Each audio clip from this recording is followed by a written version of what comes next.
been convicted of a crime? Yes. What was the crime of which you were convicted?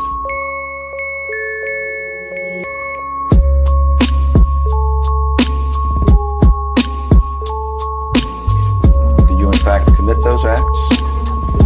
I would invoke my Fifth Amendment right. Privacy was very important to Jeffrey Epstein.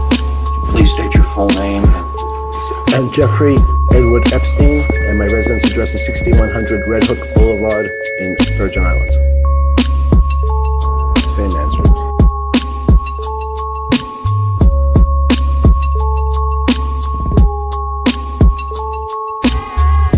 Were solicited for prostitution in Paris? Same answer. Have you ever solicited a minor for prostitution anywhere at any time? Again, I'm going to assert my right. What'd you study? Physics. Mr. Epstein built little cabanas and beach houses all across the island. 66 different days that he violated his probation. He would go to the airport, jump in his helicopter, who knows where he went. Yes, I report back to jail at 8 p.m. Every single day? Yes, sir.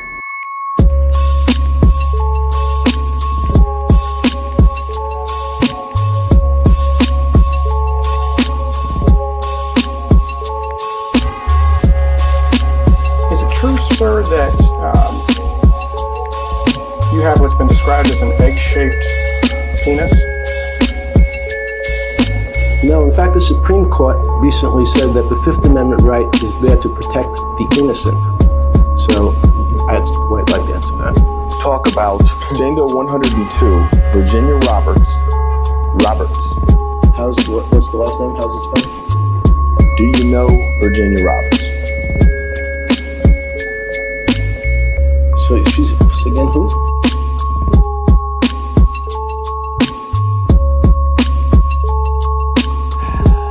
Prosecuted for these crimes, isn't that right?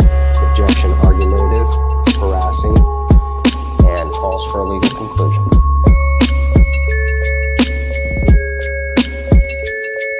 Can you spell it? Can you spell it for me, please?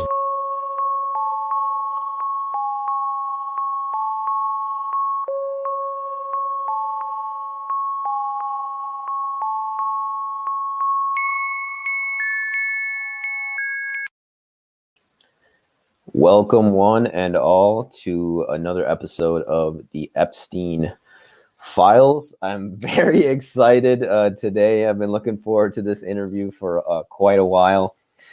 I am joined by none other than Nick Bryant, author of The Franklin Scandal and the man with Jeffrey Epstein's Black Book as well. And I wanted to thank you, Nick, for coming on the show. I really love your work, and as I was telling you before we went live, I've seen several of your interviews multiple times. I just find your work very fascinating, and I just wanted to thank you for coming on the show this afternoon. Well, thanks for having me, Addie. Of course, yeah, anytime, and I would love to get into it. But before we get to Mr. Epstein and Ms. Maxwell, and even the Franklin scandal, I would actually like to take it back to earlier days and ask you actually a vocational question of why how you decided to become an author one day and do what you're doing now. I'm not really sure how you describe it in your own words, how that developed. Was it something you aspired to? I spent 5 years in an academic milieu, and I left. It was a university in the Midwest, and I left that university 25 years ago, and I moved to New York City. And my objective was to become a freelance writer. And what happened?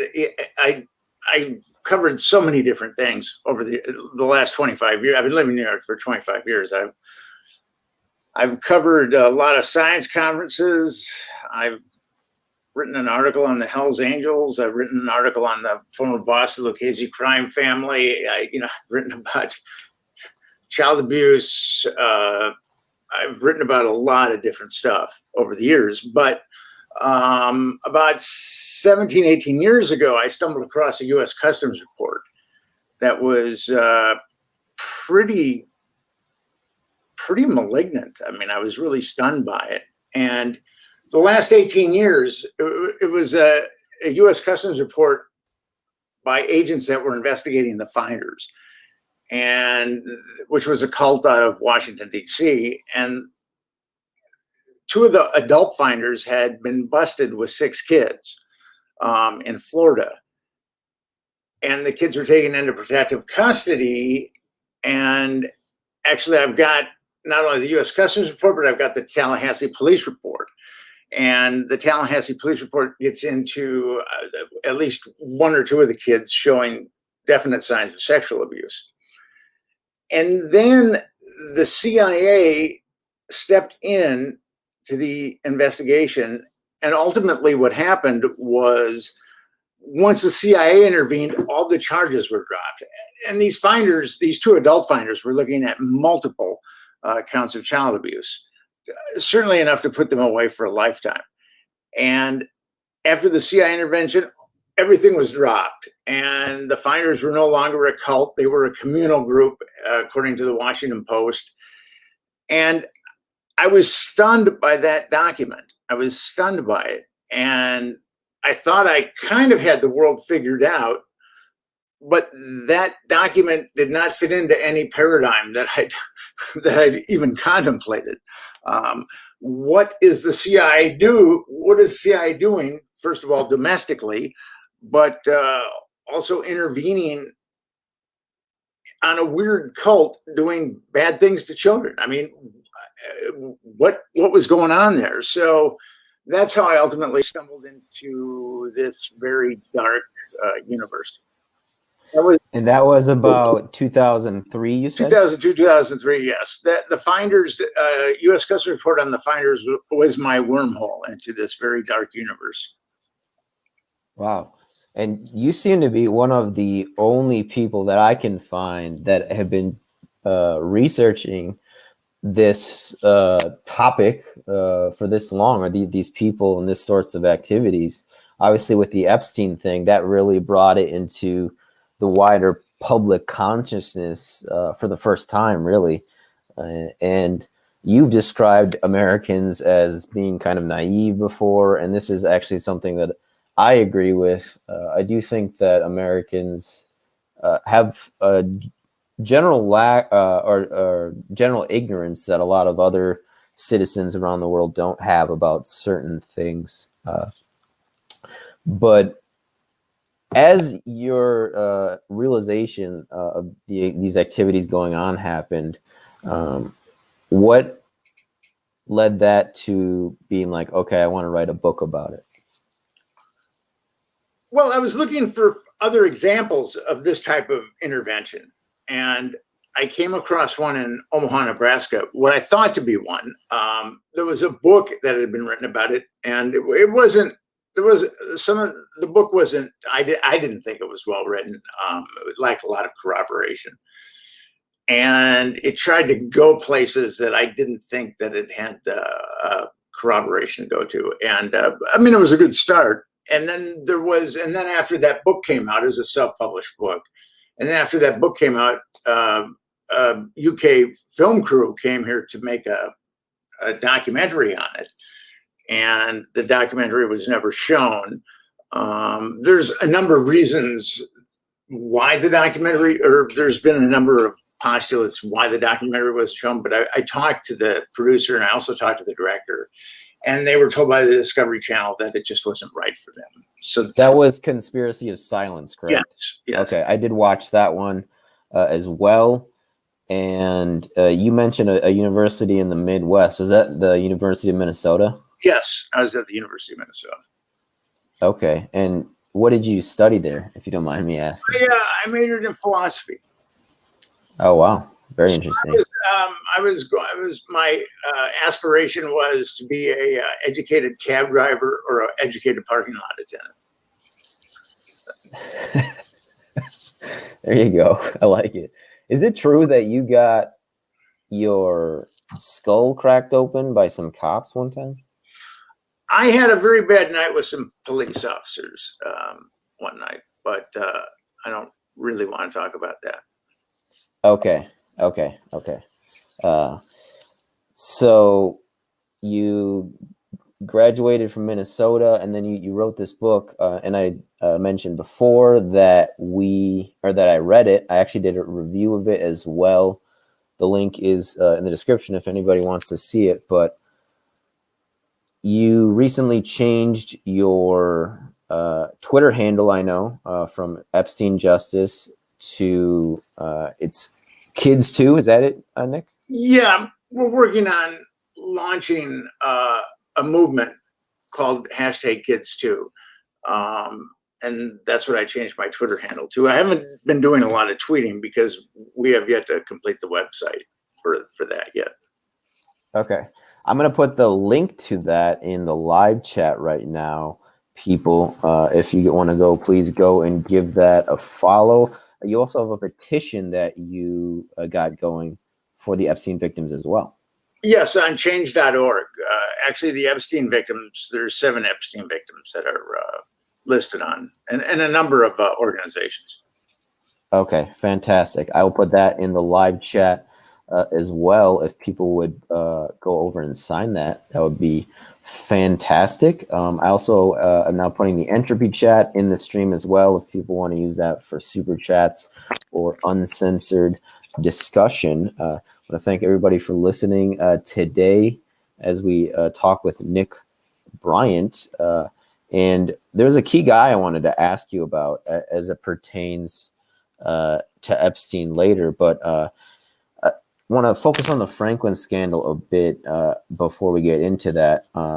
Basically, a pedophilic ring that was the point man, or the Epstein of the ring, was this guy, Lawrence E. King, who was a black kind of rising star in the Republican Party. And I think what's interesting about this character, Nick, is that he's still alive, whereas you look at a guy like Craig Spence, which your colleague Henry Vinson wrote about as well in Confessions of a DC Madam, The Politics of Sex, Lies, and Blackmail. I've also reviewed that as well. Great book. And you wrote the forward for that book for Henry Vinson, who was the DC Madam. I was a co-author of that book also. Co-author. Okay, excellent. Okay, so that book was written with Nick Bryant. So I encourage people to check that book out as well. And the links to Nick's books on Amazon, US and UK, are in the description box. And what's interesting about Lawrence E. King to me is that he's still alive, because Craig Spence was kind of the Epstein of the DC ring that Henry became entangled with, and he killed himself as well. Craig Spence and Lawrence E. King, they ran this. It was a nationwide pedophile network. They ran it together. They were the two pimps. Lawrence E. King would get a lot of the kids, and I've got like 200 flight receipts, and he'd fly them to Washington, D.C. And his partner was Craig Spence, who, like Jeffrey Epstein, had a house that was wired for audiovisual blackmail. And also, like Jeffrey Epstein, he was connected to intelligence. So Epstein and Spence had similar fates in that they both apparently killed themselves. I do believe that Craig Spence killed himself. But there's a lot of anomalies with Jeffrey Epstein's death. But ultimately, it was Lawrence E. King and Craig Spence who ran this pedophile network. And it was in existence, I'd say, for about 12 years. The Epstein network was probably in existence for 25 years. But the Franklin network was much larger than the Epstein network. Epstein had a number of scavengers that would find girls for him, and his partner Jean-Luc Brunel, they had a modeling agency where they would plunder Eastern Europe for underage girls. But the Franklin scandal, it got kids that had fallen away from that had fallen through the cracks. It also had scavengers, but then it was getting kids from Boys Town, the Distinguished Catholic Orphanage. It was getting kids from foster care, and it was getting kids from other institutions. So it was like a vacuum cleaner when it came to kids. And after 12 years, it met its demise. What do you attribute to the size difference in those? Because Epstein was still very powerful, I would say, but the network just wasn't as big. I just think that King and Spence pandered to a larger network. I think that they both pandered to the same type of power brokers, but Spence's network, King and Spence's network, was larger. I don't know why it was larger, but yeah, I concluded it was definitely larger than.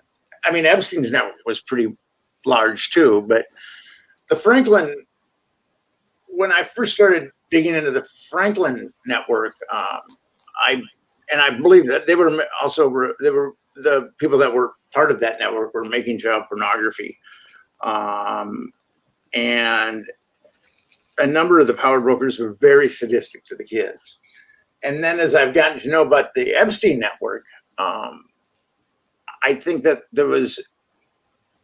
that Epstein et al. Was probably engaged in child pornography, and certainly a number of those power brokers were really, really sadistic to the girls, and that had been exploited by that network.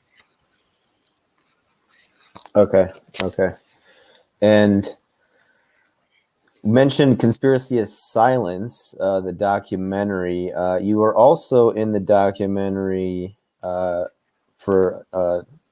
or you weren't in Conspiracy of Silence, excuse me, but you were in the documentary Who Took Johnny as well, which I saw, and I recommend people check out. Links to both those documentaries are also in the description box as well. I just wanted to ask you about your work on that documentary. What was that experience like? Was that your first documentary work?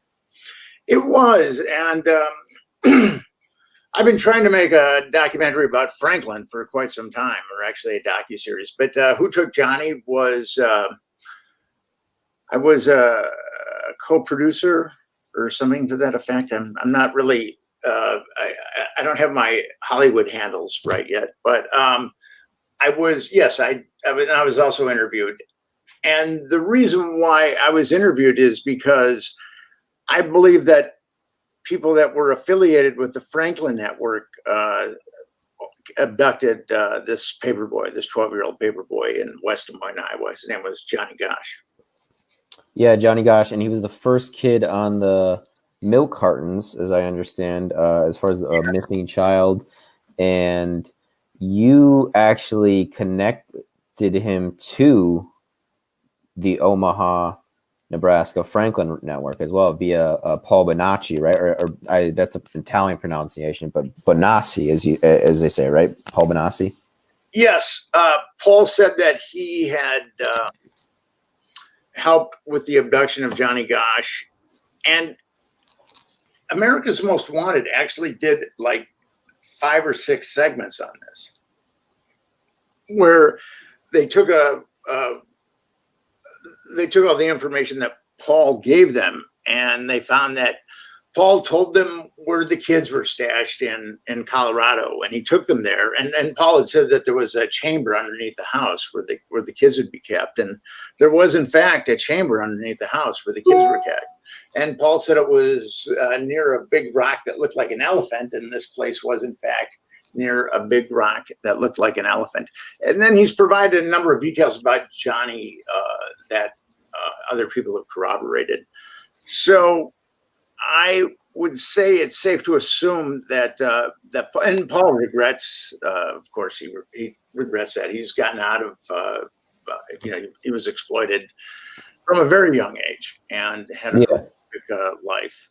And but he's gotten out of that, and he's moved on. He's actually got a family now. Oh wow, fantastic! Okay. But I think that he's very contrite about what happened with Johnny Gosch. Of course, yeah. And despite that information and evidence, for sure, it wasn't enough for the FBI, was it? Well, the thing about it is the FBI was full tilt boogie on covering up the Franklin trafficking network. They were doing everything that they possibly could. They were intimidating witnesses. They were intimidating victims, and some people died very mysteriously. And why the FBI was covered up the Johnny Gosch network is because if people would have started investigating the Johnny Gosch case, it would have led them to the Franklin network. And the Franklin network had to be covered up at all costs. So unfortunately, Johnny Gosch, his investigation was thwarted because the FBI thwarted Johnny Gosch's investigation because of the Franklin network, because of its connection to the Franklin network. Okay. Yeah, that makes sense. And, the FBI, they aren't to be trusted with this Epstein case either, it seems. What do you think of this whole year's events with Ghislaine Maxwell being arrested on the first week of July? That was a pretty happy day, I think, for a lot of us. But are you skeptical of anything that's happened, or what are your thoughts? Well, actually, I'm very disappointed about Ghislaine Maxwell. There is a number of people that should be arrested other than Ghislaine Maxwell. And that's what's really troubling me, is that the people that were not only the perpetrators that were abusing these kids, but also the people that were pandering these kids, they've all gotten away, except for Ghislaine Maxwell, which I find so unbelievably egregious that there was a New York Times article from August 29th, 2019, that named Ghislaine Maxwell, Sarah Killen, Leslie Groff, Adriana Ross, Nadia Marcinkova, and Haley Robinson as procurers for Jeffrey Epstein. And only Ghislaine Maxwell has been indicted. And Ghislaine Maxwell was trafficking children, and she hasn't been indicted on any trafficking children counts. Now, or sexual abuse either. She hasn't got any sex abuse charges. Child trafficking carries a 15-year to lifetime sentence. And she should have been indicted on multiple accounts. Actually, all these procurers should have been indicted on multiple counts of child trafficking. And if this was a real case, if the Justice Department and the FBI were approaching this like it was a real case, you would see RICO techniques that the law enforcement used to dismantle the mafia. You'd take Ghislaine Maxwell, Sarah Killen, Leslie Groff, Adriana Ross, Nadia Marcinkova, and Haley Robinson. You'd take them and you would indict them on multiple counts of child trafficking. So they were looking at 400, 500, 600, 700, 800 years. I mean, however many counts you wanted to, because they're all very guilty of that, and they did it for years. So, and then you would get them to roll over on the perps. So I am very, very, very disappointed that our Department of Justice is still covering up the Jeffrey Epstein network. If the Department of Justice and the FBI wanted to show good faith, these other people would have been indicted, and a number of the perps would have been indicted by now. Yeah, I had actually a few of those girls listed, except Haley Robinson, were in the intro to our show today. And what do you think about the fact that some of the women that were involved with Epstein were overage? Because it seems like he wasn't just trafficking minors. No, he was trafficking. I think his own predilection was minors, but he had a large network that he pandered girls and or women to, and I'm sure that some of them wanted women that were more developed. It's difficult to say, but yes, he was also trafficking women in their 20s, generally early 20s. But his victims, according to various accounts, the mainstream media says that his youngest victim was 14 years old. And that's not true. One of the girls that settled a case with Jeffrey Epstein was 13. And then there's been a couple of accounts of him trafficking girls as young as 12 years old. So it's much more malignant than the mainstream media has made it out to be. 14 seems to be the number where they decided to stop, when actually the girls were young. There were girls younger than 14. Yeah, there was the account of the 12-year-olds. Yeah, I did remember hearing that. How did you, because you were the first guy with Epstein's Black Book, right? Yes. How does one become that man? How does that happen? Well, I have a certain reputation as someone who digs into these type of things, and despite death threats and other things that have happened to me over the course of investigating this type of stuff, I've still been doing it. So I actually was able to score the entire sealed grand jury testimony and documents of one of the bogus grand juries in Nebraska. And I talk about it in my book, The Franklin Scandal. But I was able to score Epstein's Black Book from someone who had it, and I can't give up that source. Of course. Wow, that is you were the chosen one, Nick, for the Black Book. Chosen one, but I was the one. Yeah, I find it interesting that not many people know that you're the first guy to break it. Well, the mainstream media has not been very benevolent to me. It's kind of interesting. Vanity Fair wrote actually a fairly decent article about me, about my experience putting up the Black Book on the internet. But over the course of, since I've actually been pitching Franklin, no mainstream magazine has allowed me to write for them. And it's kind of interesting. I was pitching these magazines about Epstein. I got a hold of the Black Book in 2012, and I finally was able to publish the Black Book in 2015. And Epstein was busted in 2019. So I published the Black Book 4 years before Epstein got busted. And I took the Black Book to a number of mainstream media magazines and showed them, look, I've got proof. And none of them would give me a writing gig on. It was, and then after I was shown to be right, I wrote a really solid article on how the Epstein network is being currently covered up and who our chances are, who are a number of the perps. And then I also tied it to blackmail. And it was solid. It was a very solid article. And I actually had a friend of mine who's an English professor at Pace University edit it for me. So it was slick and it was solid and it was heavily corroborated. I mean, every sentence could have had a hyperlink practically. And no one would touch it. And I gave it to all the major magazines in New York City, and also Mother Jones, and no one would touch it. And who is your publisher now? Because have you switched publishers for books? No, I'm still with Trying Day. I'm finishing up another book now. This will be my third book on CIA sexual blackmail. And then I'd maybe like to start writing about fishing and picnics, I think, after that. What is your third book called? I'm not going to get into it. I don't want to jinx myself. Okay. I had to ask. I'm too ready for it, Mr. Bryant or Nick. I want to read it. I'm looking forward to it. I'm looking forward to it getting published. Okay, and that's Trying Day.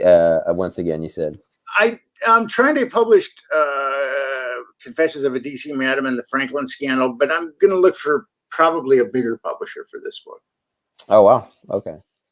For sure, yeah. And I don't know if I'll have a chance. I don't know if any big publishers will be willing to take a chance on the book. But again, the corroboration is so solid. This book has almost 2,300 citations. So I really do prove what I'm saying in this book. And but again, it goes against the grain. people have ideas of how the government works,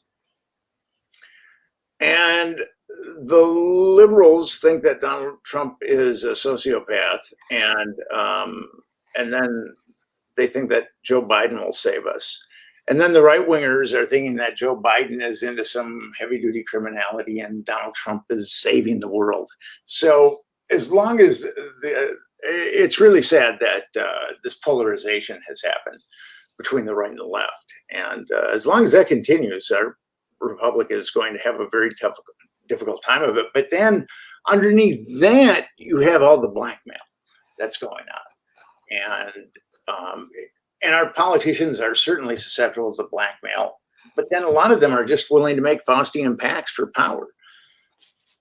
Yeah. So ultimately, it's really, but this has to be, and no one is touching. A number of articles have come out about Epstein's blackmail enterprise.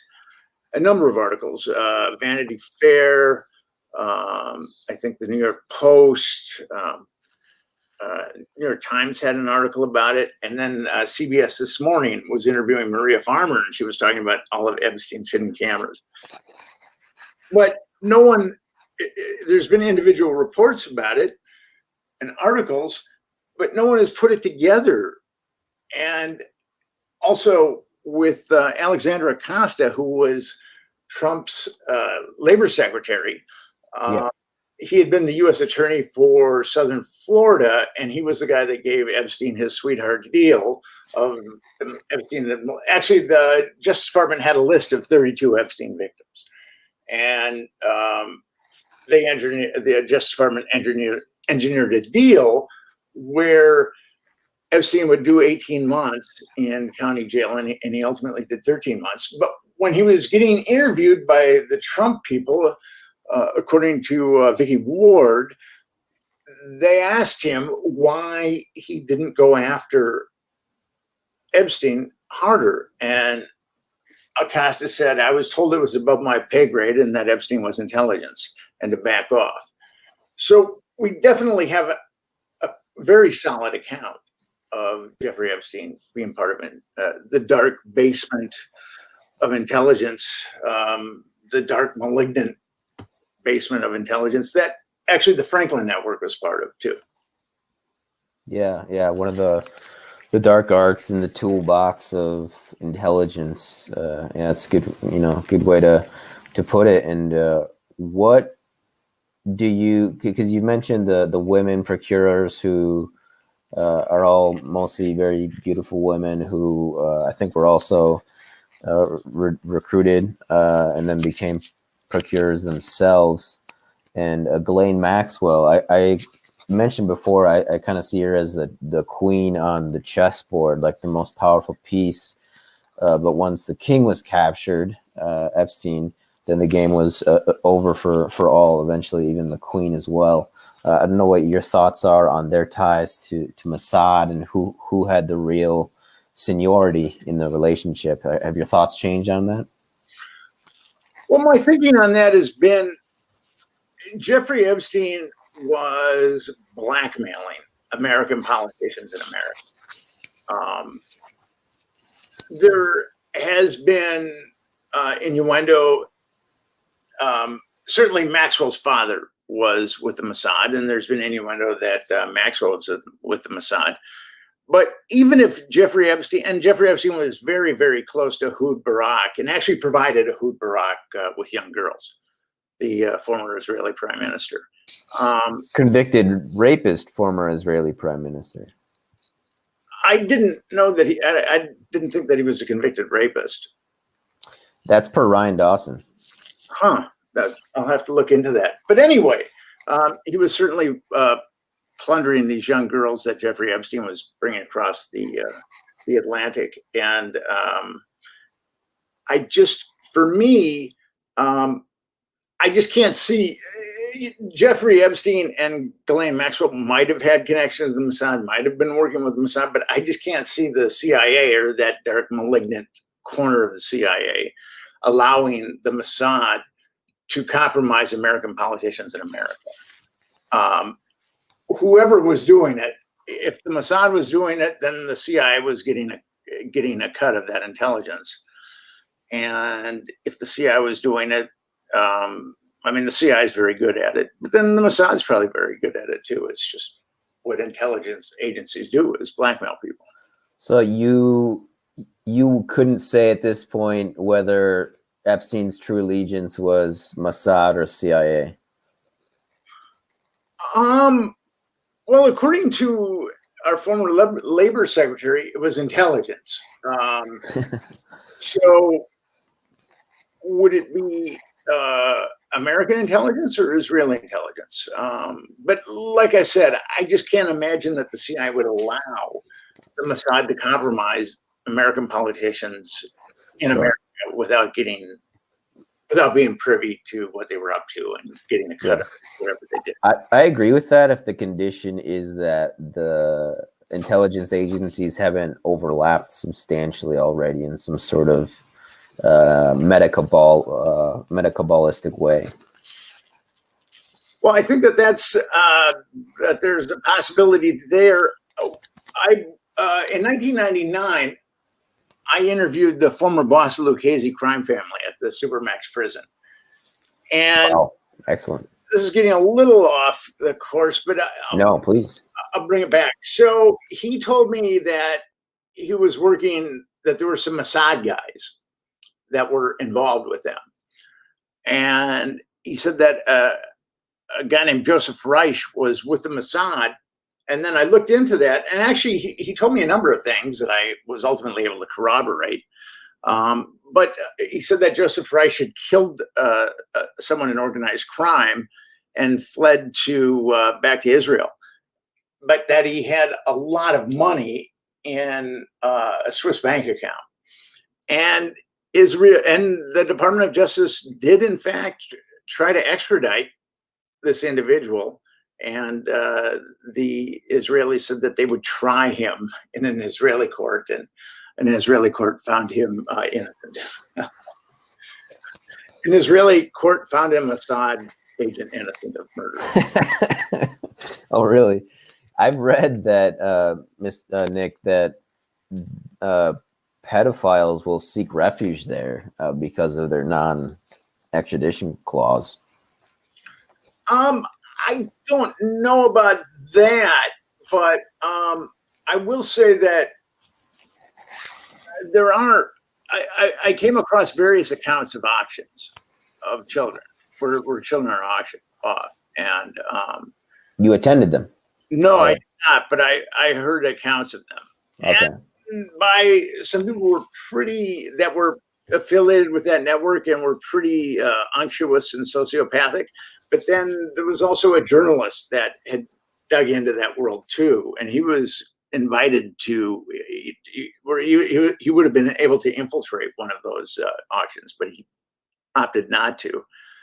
And but I've been told, and my sources on this are tenuous, but that there are auctions where Israelis and Arabs buy children because they like blonde hair and blue eyes. Oh, wow. Okay. Blonde hair, blue eyes. Yeah. And I heard that it might have been the Saudis, are into, I guess I read about a Mormon faction that is trafficking children. I don't know if you've heard anything about that. There is a lot of people trafficking children. It's kind of amazing that people don't understand what a pandemic child abuse is. It's estimated that up to 20-25% of American women have been molested as minors, and anywhere from 5 to 15% of American men have been molested as minors. So that translates into millions of people. Million. Yeah. So if you go with the low side of it, it's like 32 million, and if you go with the high side of it, it's like about 50 million. It's hard to measure as well, would you say, Nick? I've actually read it was 30% for females and around 25% for males. But again, I don't know how measurable it is. What do you think? It's tough to measure. What I was doing is taking two meta-analyses that one was by, I can't think of it, but it was 2 studies that looked at a number of studies. So, but yeah, I've heard those numbers too. But these guys had pretty solid empirical data on what they published, so I generally go with them. But if you go on the high side, it's over 50 million. If you go on the low side, it's 32 million. But a lot of them have been trafficked. How many people get arrested for child abuse? Not that many. So you've got these huge numbers of men and women that have been sexually abused in America as minors, and not too many people have paid the price for it. Yeah, I was just thinking about this. It really happens in every facet of American society, whether you look at the education or military or whatever. And yeah, it's when you get an inside look at, just comments that people make about certain things being pursued criminally and then child abuse being ignored essentially in very strict and disciplined environments otherwise. I think rank plays into it very largely. That can certainly be. I mean, we've seen people that have power with the Franklin scandal and also the Franklin network and also the Epstein network just walk after repeatedly molesting children. And if Jeffrey Epstein lived in a trailer court, he would have been stopped in 1996 when the Farmer sisters initially reported him, or he might have even been reported earlier, but he would have been definitely arrested in 1996. And then the Palm Beach Police Department were going to arrest him or did arrest him, but then the case was taken away and given to a bogus grand jury. Americans, when they hear the term grand jury, they think that the gods of jurisprudence have spoken.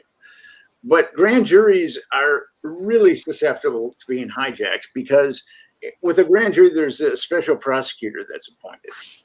And the grand jurors are just Americans, everyday Americans that have shown up for jury duty.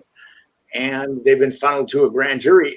And the special prosecutor of a grand jury picks the evidence that is shown to the grand jurors and calls the witnesses that the grand jurors listen to. And however they want to steer it, they will steer it. With the Epstein grand jury, there were 5 kids that had given statements, and there were 12 corroborating people that had corroborated the 5 kids, but the Palm Beach Police Department knew of many more kids than those 5. And that grand jury didn't indict Jeffrey Epstein on a single count of child abuse or child pandering or child trafficking. It indicted him on 1 count of adult solicitation of prostitution. So that was obviously a very corrupt grand jury. And we see them often, very corrupt grand juries. Yeah, and the power is prosecutorial discretion, right? That's what the special prosecutor has. Yes. Yeah. Okay. And they can do that for any felony, right? Any felony, we're doing a grand jury. No, well, here's the situation in Florida. I mean, grand juries are almost unheard of in Florida unless they're a capital offense. Okay. So Epstein's grand jury was an anomaly to begin with, but it was obviously designed to let him escape from those child abuse charges. Yeah. Yeah. And, we're talking about charges now. Do you think Glenn should have been charged with child molestation, child sex abuse as well? Because I think there was, multiple girls that said that she also partook. Absolutely. She should be charged with child trafficking. I mean, multiple child as well. Yeah, of course. Earlier, carry a 15-year to life sentence. It's very obvious to me that what's going on now with the Epstein case is just a huge cover-up. You've got these procurers that aren't getting indicted. You've got all these perpetrators that aren't getting indicted. You've got Ghislaine Maxwell sitting in jail for a year, which is kind of weird to begin with. So what Do you believe that she is in custody? Whether she is or she isn't, it's really a travesty of justice that she's not indicted on any counts of child trafficking, Yeah. child abuse, or making child pornography, or all the horrific things that she took part in. Yeah, I don't know if her sex has anything to do with that, Nick. Do you think that comes into play, or is it just her being a Mossad princess? It's very obvious to me that the goal of William Barr and the Department of Justice, and maybe even the Trump administration, their goal is to cover this up. And regardless of whether Maxwell is an agent or not an agent, their goal is to cover it up to protect all these powerful perpetrators, and also to protect a way of the way that the CIA blackmails politicians. That's really important to protect, because, and I ran into this with the Franklin Network. If Americans knew that the CIA was using children to compromise pedophile politicians, Americans would hit the streets. And the mainstream media has been very, very efficient at not, if the mainstream, some articles about Epstein's blackmail enterprise have been out there, but the vast majority of it has not been reported on. So the mainstream media has been very effective as far as covering up Jeffrey Epstein's blackmail enterprise. Yeah, it just got to a point, especially earlier this year and last year, but even now, it's like, you know, every bit of information about it, people are so into. And like you said, you know, that's despite the suppression that's been going on. So you don't think Trump has any interest in revealing this network? No, I think that the QAnon people, I believe that they might be sincere. They might have good hearts. I'm sure a number of them do, but I think that they're wrong. I do not think that Donald Trump cares about children. I really don't. Okay. Yeah, I'm not a Q guy, so you didn't break my heart there, Nick. Okay, that's good. But QAnon is proven to be very effective. There are a number of organizations that do take on child abuse, and they're getting lumped in with QAnon, which has been very effective to negate, or it could be very effective to negate a lot of anti-child trafficking efforts in the relatively near future. What are your thoughts on CPS, or Child Protective Services? Well, in the Franklin scandal, I showed how the foster care system could be severely corrupted. And there's a number of examples where the foster care system has been corrupted, and CPS is also shown to be corrupt. So that's something that we also have to face as a society, that the foster care system, CPS, these people that are in charge of these large bureaucracies that are ostensibly designed to protect children, there's a lot of corruption there and a lot of incompetence. Yeah. I've actually heard of firsthand and secondhand accounts about, basically kidnapping natives, more or less. Well, in the Franklin scandal, there was the Webb household had like 7 children in it. And the oldest one was Ulysses, and she was getting molested by Jarrett Webb, who was supposedly her foster father. And then they were giving her to Lawrence E. King to be pandered.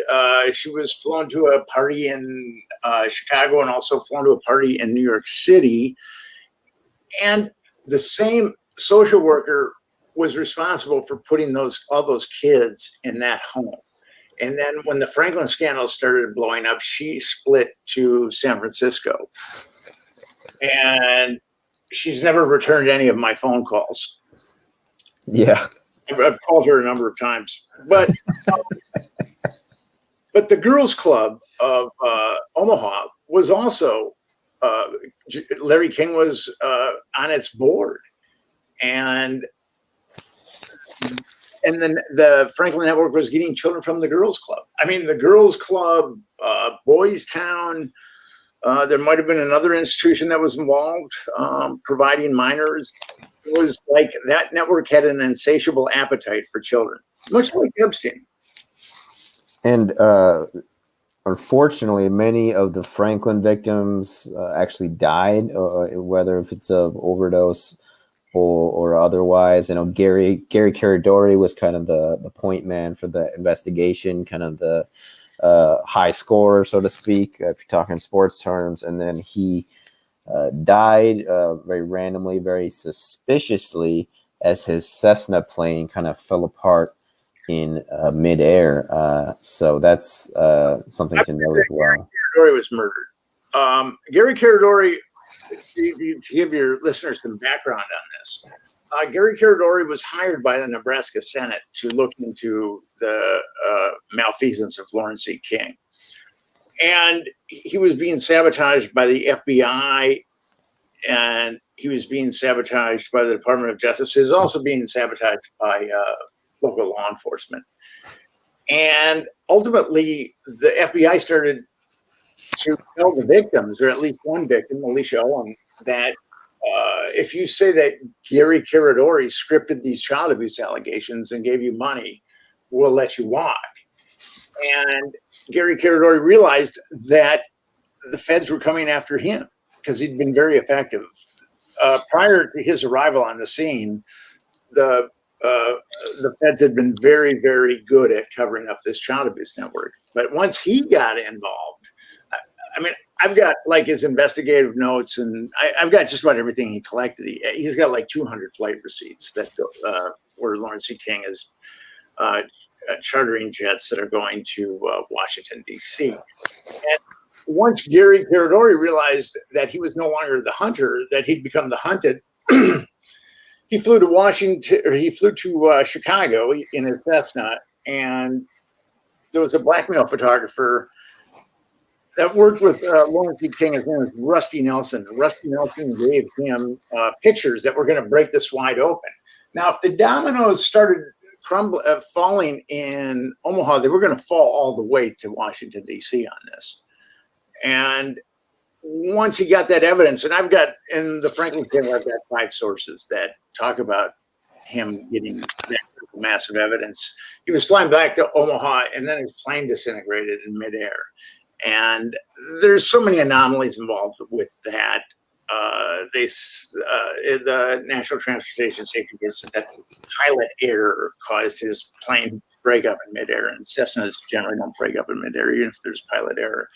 And there's just so many anomalies with his death. I firmly believe that he was murdered, and everybody that's associated with that case firmly believes that Gary Carridore was murdered.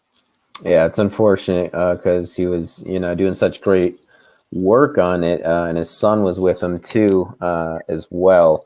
And you just reminded me, you mentioned Rusty Nelson. You called him an ethical eunuch at one point. Not the paragon of ethics. I guess, child pornographer, really, what he was. But I remember reading your book, and I think you were meeting somebody in a bar. And it was dark, and they I think there was 2 guys, and they wanted to search you for a wire or something. And that was one of the victims. Okay. Gary gave me a list, a leads list, and there were 60 victims on Gary Carridore's leads list. And then it was incumbent upon me to find these victims. And a lot of these victims, this is like a perfect system because you get these kids young, and they're repeatedly molested, they're turned on to drugs, and then once they reach a certain point, more remarkable, they're just expunged. And ultimately what you're left with is a very messed up kid that's a drug addict that's going to go on to commit crimes and compromise his credibility. And one of the kids on that list was Rue Fox, and Rue had been molested by King while he was at Boys Town, and he'd been molested at other places too, in the foster care system. I mean, it's a tragic story, and he just became a very mean guy. He did 10 years for armed robbery, and that's the bar where Rue and I met, and Rue had a couple of friends with him. It was a little dicey at first, but then The way you described that going into the bar, it reminded me of like really good fiction writing. It like really painted the scene well, and I felt like I was there. Have you ever considered writing fiction? I've written some fiction, but I don't seem to be very successful in that realm. Plus, I'm not very successful in the nonfiction realm either. But I think that's because of what I write. So you got some published fiction books then? No, I do not. Okay. Well, if you ever change, let us know, because I think you got some skill there. It was a really great picture you painted. But bringing it back to Epstein, what do you think of this pandemic we've experienced this year, this whole year, as it pertains to where you are? If you want to say where you are, I know we discussed it before the show. But how has the pandemic been for you, and how do you see it also tying into Epstein, if any way? I live in New York City, so I've been in the epicenter of plague, and I don't see how it ties into Epstein at all. Mm-hmm. Okay, so New York City pandemic, we don't have to go too deep into that. Do you think that a cover-up was planned in coordination with the pandemic? I have no idea. I tend to be agnostic about most things until I have proof. And philosophy has taught me that. I was a fan of Socrates. And one of the major things that Socrates said was, be agnostic until you have proof. And I'm agnostic. But the thing is, my agnosticism enables me to keep my mind open. I'm always willing to keep my mind open for any possibilities. Like with the U.S. Customs report, I kept my mind open to that, and that ultimately led me to the Franklin scandal, or the Franklin network, and then the Franklin scandal. That's very important. And a lot of people who I pitched everybody. The Franklin scandal. I mean, everybody in New York publishing, or just about everybody, certainly all the magazines, and their minds were immediately closed to this not being a reality. But I think that, their minds were closed to this being a reality just because it's so horrific. But I also think that there was some fear involved too. If they believed me, then they would have to do something, because all these children have been molested with impunity. And if they actually did something, they could possibly jeopardize their jobs. So that's the problem that we have. The mainstream media isn't really that concerned about the welfare of children. That's what I found. And until the New York Times and Vanity Fair and the New York Post start to yell, where's the justice for all these Epstein victims? As soon as that starts, then we'll know that the mainstream media cares about children, but nobody's really called for any justice for any of these kids. And there were a lot of kids molested in the Epstein network. There were a lot of kids molested in the Franklin network. Nobody has ever called, in the mainstream media, has ever called for justice for those children who are now adults. No one ever.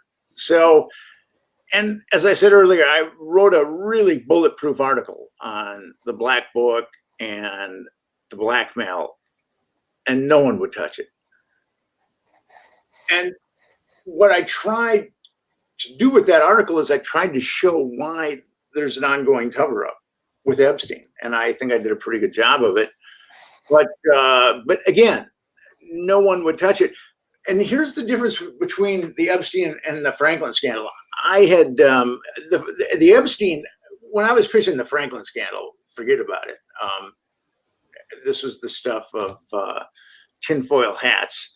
But with Epstein, here's the thing. There was already a mountain of evidence. Before he was arrested, and then certainly after he was arrested, but I still couldn't get a gig writing about Jeffrey Epstein, which I found just completely stunning. And I was proven to be right. I mean, I was right about Jeffrey Epstein, and Yeah. and I still couldn't get a gig writing an article about Jeffrey Epstein. And you sat on that black book for about 3 years, correct?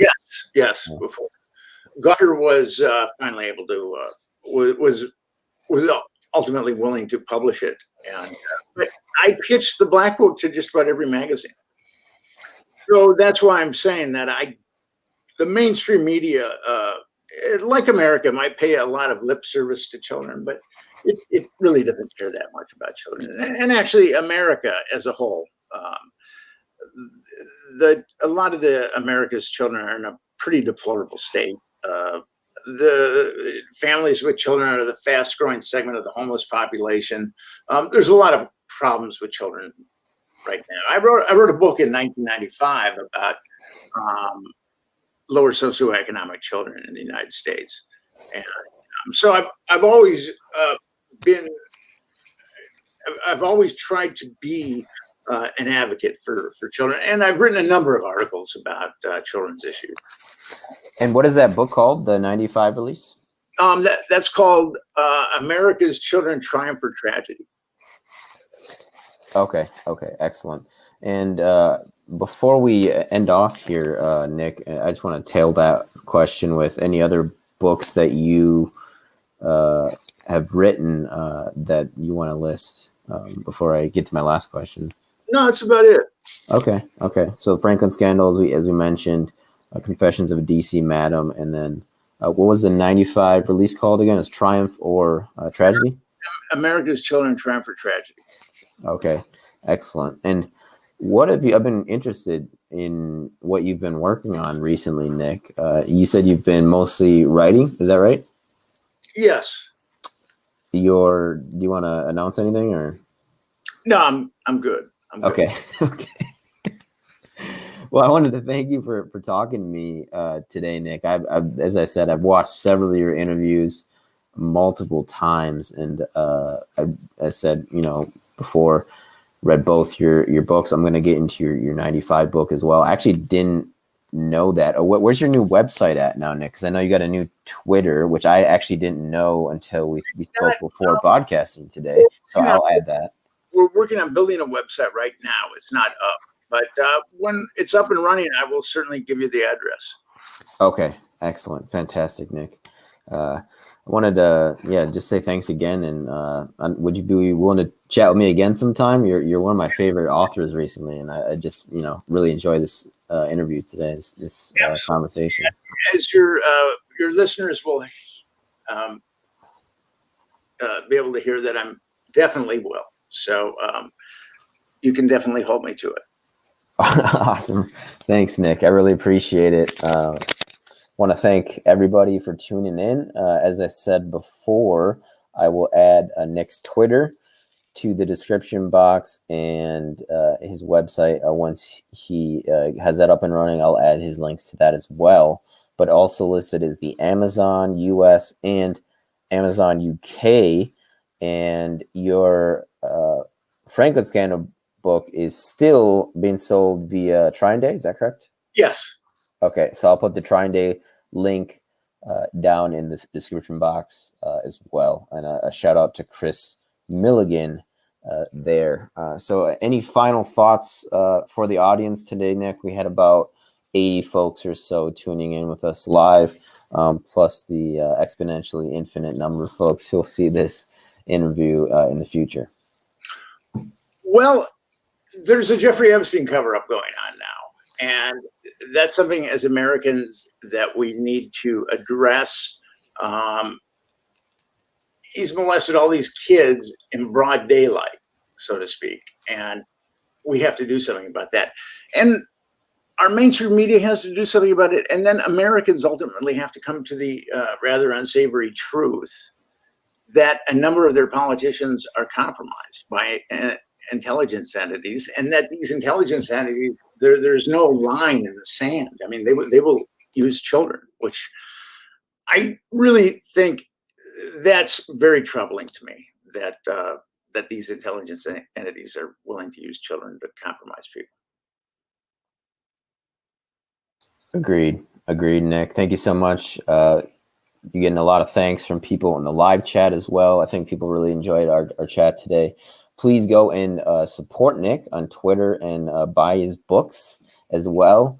He's a great writer, as I mentioned, really descriptive when it comes to setting the scene, as I mentioned, but also very well cited and really a facts guy as well. So thanks again, Nick, and thanks to everybody for tuning in today.